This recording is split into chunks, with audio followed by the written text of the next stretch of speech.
Alright, here we go. We had a heck of a snow here the other day, and so I turned out a bunch of geldings into the the arena here just so they could run around and break up the snow. And the original idea was to just take pictures of them bucking around, but there was some cool stuff about herd dynamics I was watching that I wanted to talk about. So these two horses right here, they don't know each other. They haven't ever been together.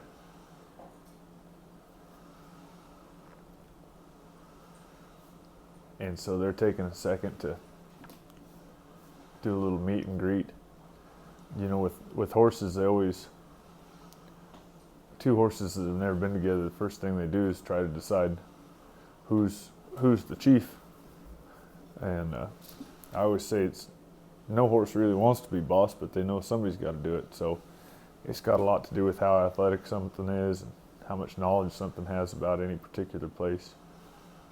So they did a little meet and greet, and the old Bricktop's just running around acting foolish, feeling good.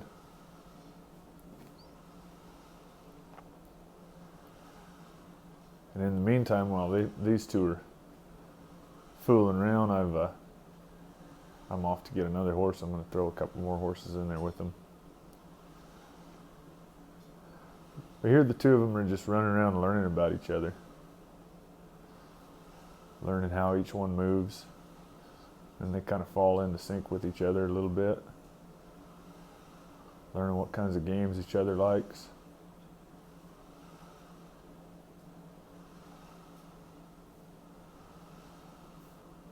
Pretty cool to watch one run like that and look directly at the camera while he's turning.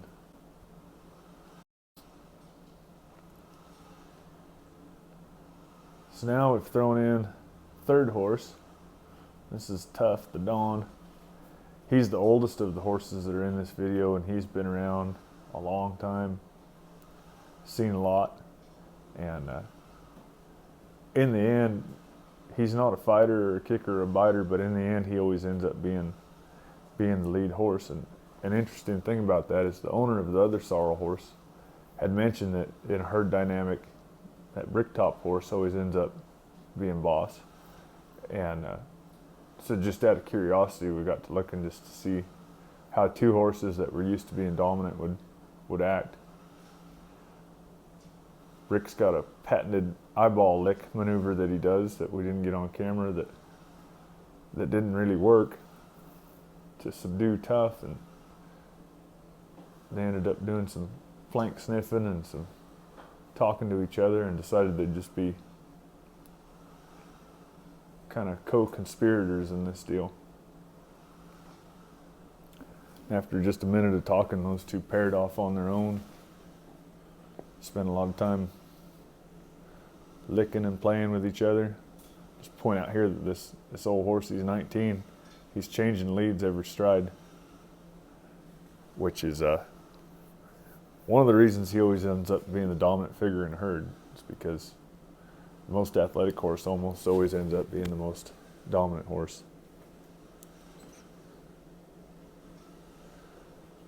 But as these guys are sorting things out and figuring out how their herd dynamics are going to be, I'm in the process of catching another one to throw out there. I'm going to throw a colt in there with him. And there he is. He didn't know any of these horses. He kind of thinks he's a tough guy. And right off the bat, he realizes, I'm not a very tough guy. And it's something I want to point out. There's no horse got bit or kicked or anything in this, because it's not really how they do it. I talked about horses into pressure animals. See how that buckskin horse is leaning into the old horse. It's pushing into him. He's pushing against that pressure. You'll see it more as it goes by. But nobody got bit or kicked here. There was a lot of bucking and farting and fun having, but it's just something to think about around horses, that we tend to think we've got to be the boss. We got to bite and kick and strike as much as they do. Well, there's no biting and kicking and striking. It's the cock of an ear. It's the movement of a shoulder. It's It's just the cognizance that one has over the others that puts those horses in those positions of dominance or subservience. You know, obviously the youngest horse, he knows the least. See that old horse leaning, putting his head over him and leaning on him? Obviously the youngest horse, he knows the least. He's going to be bottom of the pecking order, but you know, the oldest horse, there's an offer to kick right there, and all it took was one little ear pin, and Bucky went, okay, don't pounce on paint. Anyway, the old horse isn't, you know, he's old, but he's still the most cognizant and the most athletic, and that kind of puts him in the position of leadership. Here's for anybody that thinks a horse gets cold. Rolling in the snow, making horse angels. Horses just love rolling in the snow, and so do children. I'm not sure why I hate snow. There's Bricktop making a horse angel. You can see in the left-hand corner, Tough's about to lay down. Now watch this horse. I've had him a long time. I've never seen him roll all the way over. He rolls on one side, and then he sits up on his haunches and crosses over with his front feet. Basically does a haunch turn. You can see there. These are a bunch of stills put together. But he rotates around over to the other side.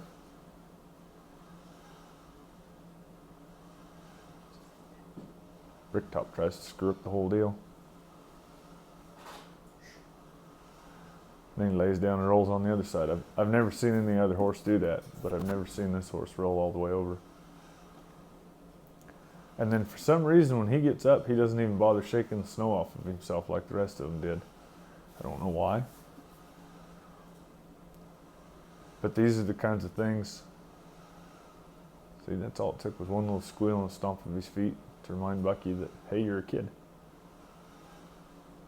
These are the kinds of things people ask me about horses. I said, turn a bunch of them out together and watch them. Watch what they do. Watch how they act. That's how you learn about them.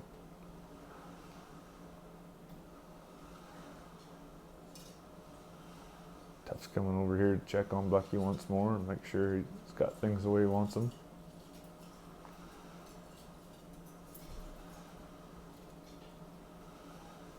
But they're so sophisticated in their communication that it's a swish of the tail or a flick of an ear that communicates what's going on.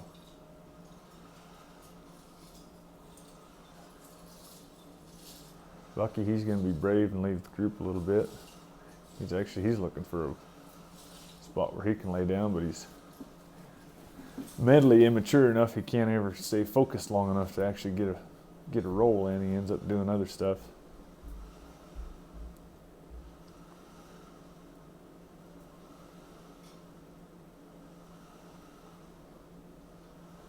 I think it's right about in here. These three end up drifting over to that side of the arena. Just kind of palling around and hanging out. Bucky, he doesn't like it over on that side. Doesn't want to go over there with them. So he starts capering around over here. He's trying to start a game, get everybody to come join him over on the side he likes. And I know the buckskin horse doesn't like it on that side of the arena. We've got some other videos about that riding him in here. But he reckons maybe if he plays long enough over here by himself, they'll come join him. And sure enough, curiosity killed the horse. They had to come over and see what he was up to. What's neat about this is these horses range in age from 3 to 8 to maybe 11 or 12, and then that older horse is 19. But they still like to play.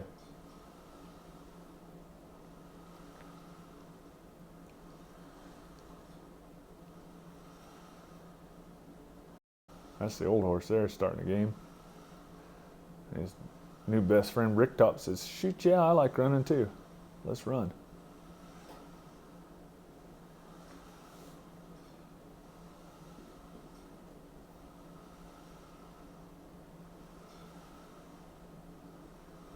Colt's trying to figure out what it is they're running from. Here in a minute, this colt starts to act a fool, try to get something going. You can see him looking over his shoulder, seeing if anybody wants to act a fool with him. There it is. Come on, guys, let's do something dumb. They're busy looking at something else. So he's going to try again.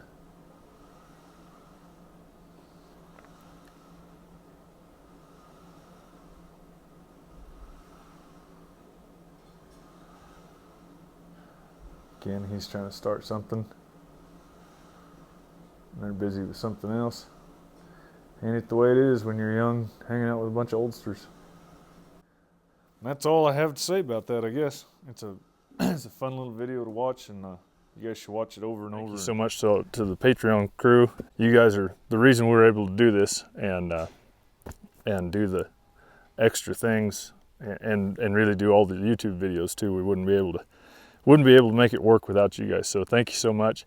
And any of the rest of you, you can jump on and watch any of these extra kind of things that we do on Patreon and see what's going on there. So check that out if you can.